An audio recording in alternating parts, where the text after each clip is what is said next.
Word on the street is Nicole Murphy is done playing quiet. She's coming back into the headlines and she's exposing her ex, Eddie Murphy. This time, it's not just about late night parties or Hollywood flings. Nicole's talking about real secrets, the kind Eddie thought he buried deep in the 90s. And guess who's tangled up in the mess? Diddy and Johnny Gill. This whole Eddie and Johnny thing has been resurrected ever since Flash, the self-proclaimed former escort, aired out Eddie during the Armin Wiggins show. And I saw Eddie Murphy and Johnny Gill tongue kissing.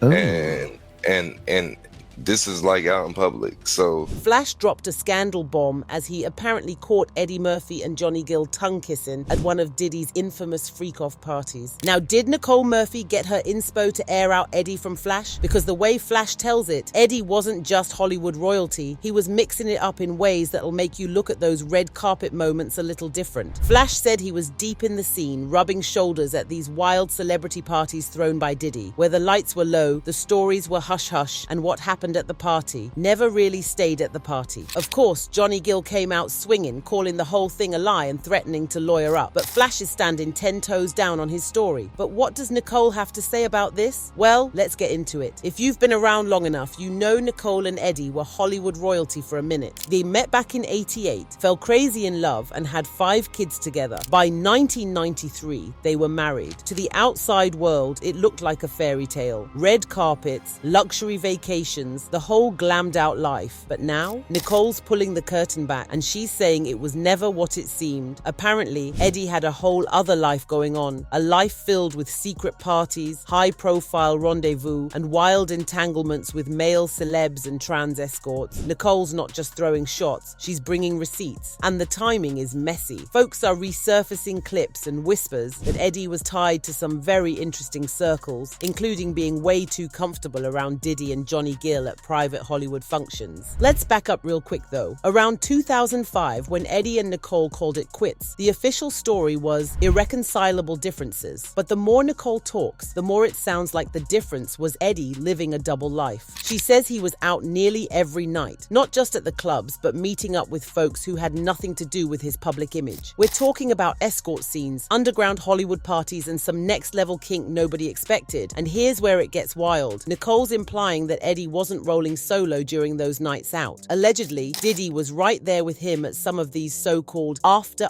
parties. And if you've been keeping up with the whispers around Diddy's freak-offs, you already know that ain't just regular bottle service vibes. It's more like silk robes, closed-door VIPs, NDA-only attendance, and folks getting flown out for private performances. So when Nicole connects Eddie to that world, the plot thickens. Now, Nicole's not naming every name, but she's definitely hinting. And you don't drop something like that without sparking flames. To add to that, folks are now pulling out old stories, like the time Eddie got caught giving a late night ride to Shalimar, a transgender woman, back in 1997. I love my wife, and I'm not gay, and I'm not, and that's what's weird about this, to have your sexuality question and your moral fiber question and all that. The cops pulled him over, and Eddie claimed he was just being nice. But like at 4:45 a.m. on a street known for sex work, come on, man. It's extra sus because Nicole was out of town with the kids, and according to some reports, that wasn't an isolated incident. That was just the one time he got caught. And remember Octavia Street Laurent? She came out way back then calling Eddie out by name, saying Eddie was one of those undercover types who'd mess with trans women, then clown them publicly. She claimed Eddie dated her, and she called out the hypocrisy, how men like him would hide their truth while living one life behind closed doors and another one in public. Now look, if Nicole's subtle shots at Eddie were like lit matches, what's coming next feels like she dropped the whole gas can. Now, we ain't just talking about what Eddie was doing behind the scenes, but who he was doing it with. And word is, Diddy and Johnny Gill weren't just random names. Let's start with Johnny Gill. For years, folks been side-eyeing his connection to Eddie. People always thought it was a little too close for comfort. Now, don't get it twisted. They were roommates for a minute, but Nicole said she was always uncomfortable with how Johnny was always around, like at the house, on family family vacations, in the studio, even during Eddie's solo time. And Nicole wasn't alone. Even Charlie Murphy, rest his soul, hinted at that awkward tension in old interviews. Some insiders claim Johnny was the one Eddie leaned on when he was stressing over the media, not Nicole. And that's wild. How do you get your homie acting like your emotional rock when you got a whole wife and 5 kids at home? And then comes Diddy. Nicole's timeline starts to overlap with rumors about Eddie and Diddy partying together heavy in the early 2000s. And when Johnny Gill showed up to those two, that's when the dots really start connecting. Let's not forget, Diddy's been under fire for his freak-offs, and the FBI's clocking who showed up, when, and what went down. So if Eddie and Johnny were regulars at these invite-only gatherings, that would explain why Nicole's talking like she's been holding back for years. Let's not forget Eddie's whole image flip either. After the '97 scandal and the media storm, dude suddenly went full family man, remarrying, doing family comedies, staying out of the tabloids. But was that real growth or just strategic PR cleanup? Now you know Diddy ain't new to that strategy. Whole lawsuits vanish, witnesses go quiet, and parties get scrubbed from memory like they never happened. Could Eddie have learned that playbook from Diddy himself and Johnny Gill? Still loyal, still silent, but his name is now permanently entangled in this saga. Even his old group, New Edition, distanced themselves at times because the rumors got too hot. The industry always knew, but as long as it stayed off the blogs, nobody made noise. But Nicole just flipped that script. So this whole messy web didn't just survive on silence. It thrived on money, manipulation, and straight-up media control. Let's rewind for a sec. Back when Diddy was throwing his parties, he wasn't just doing it for fun. These parties were carefully documented, hidden cameras in mirrors, ceilings, private rooms. If you showed up and acted wild, that footage could be used to keep you quiet, loyal, or even blackmailed. That's how a lot of celebs stayed in line. According to multiple insiders, some of these tapes never left Diddy's vault, while others got conveniently leaked if someone crossed him. And guess who always got a pass from the press? Yep, Diddy and his inner circle. Nicole claims that anytime something even hinted at his private lifestyle making the blogs, it got wiped within hours, like clockwork. Whole articles scrubbed, tweets deleted, blind items pulled. That type of control doesn't come cheap. Rumor has it Eddie's team had standing deals with top gossip outlets to kill stories before they trended. Now let's talk about what the machine was really hiding under all that glitz and glamour, people getting hurt. Let's start with the women who tried to speak out. First, Kim Porter. Kim was one of the only women close to Diddy who had real access to his world. Front row seat to the parties, the deals, the secrets. And just when whispers started floating that she might write a tell-all, she passes away from sudden pneumonia, despite reportedly being in good health. Then there's Andre Harrell, Diddy's mentor. He was helping someone write a story connecting some big names to an elite-level cover-up. A few weeks later, gone, heart attack, no warning, no follow-up. And remember Cassie, she barely made it out. Years of being under Diddy's control, isolated from family, and living in fear. When she finally filed that lawsuit in 2023, it was a damn miracle she survived mentally and emotionally. But even she ended up settling within 24 hours. Why? Some say fear, others say she was paid off. Either way, her voice got muffled. A lot of folks think these people were silenced not just with threats, but with real power plays. Alleged visits from goons, anonymous phone calls, lawyers showing up unannounced. We're talking serious intimidation. That's why most victims never filed official reports. And that's what this part of the story is really about, the imbalance of power. Fame can make monsters bulletproof, and the people trying to hold them accountable, they either disappear, go broke fighting legal battles, or lose their mind in the process.